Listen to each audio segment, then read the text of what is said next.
প্রিয় ভাই বোনেরা, আমি আপনাদের আরেকটি ভিডিওতে স্বাগত জানাচ্ছি। চলুন আমরা জেনে নেই আমাদের প্রত্যেক জীবনে, দৈনন্দিন জীবনে যে চলার যে ঘটনাগুলো আমাদের শরীর সম্পর্কিত। আমাদের শরীরে যদি হঠাৎ করে গ্যাস হয়ে যায় এবং গ্যাস যদি পেটে হয়ে যায়, তাহলে আমরা কি করলে গ্যাস থেকে আমরা একটু নিস্তার পেতে পারি, গ্যাসকে কমাতে সহযোগিতা করতে পারি। আসুন, প্রথম হচ্ছে গ্যাস হওয়ার পরে আপনাকে একটু হালকা হাঁটাহাঁটি করতে হবে। আপনি বসে থাকবেন না, কাজ করবেন এবং হাঁটাহাঁটি করবেন। দ্বিতীয় হচ্ছে আপনি পেটে তেল দিয়ে ম্যাসেজ করতে পারেন। পেটের উপরে আপনি ম্যাসেজ করলে আপনার গ্যাস কমবে। তৃতীয় হচ্ছে গরম পানি চুমুকে খাবেন, মানে একটু পর পর গরম পানি খাবেন, আপনার গ্যাস কমতে সহযোগিতা করবে। 4 নম্বর হচ্ছে ডান পাশে শুয়ে পড়বেন।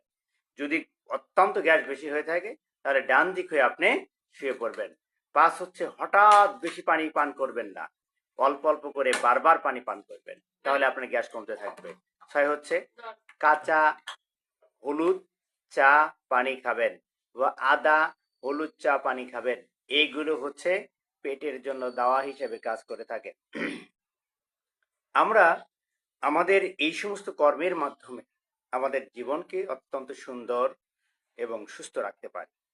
আমাদের এই কাজগুলো যদি আমরা করি, অবশ্যই গ্যাসের মারাত্মক যে সমস্যা তা থেকে আমরা নিস্তার পাবো, আমরা সুস্থ থাকব। আশা করি আমরা এই নিয়মগুলো ফলোর মধ্য দিয়ে আমাদের জীবনকে আরো সুন্দর ভালো হবে ইনশাআল্লাহ। চলুন আমরা নিয়ম মেনে চলি। স্বাস্থ্যই সকল সুখের মূল।